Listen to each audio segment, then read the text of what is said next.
أعوذ بالله من الشيطان الرجيم. بسم الله الرحمن الرحيم. لقد كان في يوسف وإخوته آيات للسائلين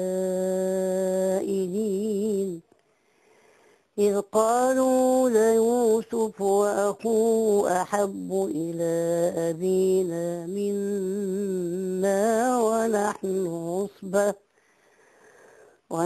عصبة إن أبانا لفي ضلال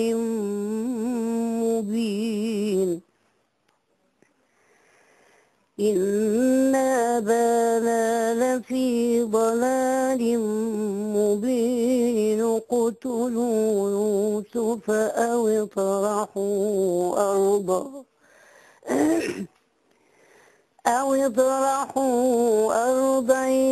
يخل لكم وجه أبيكم وتكونوا من بعده قوما صالحين.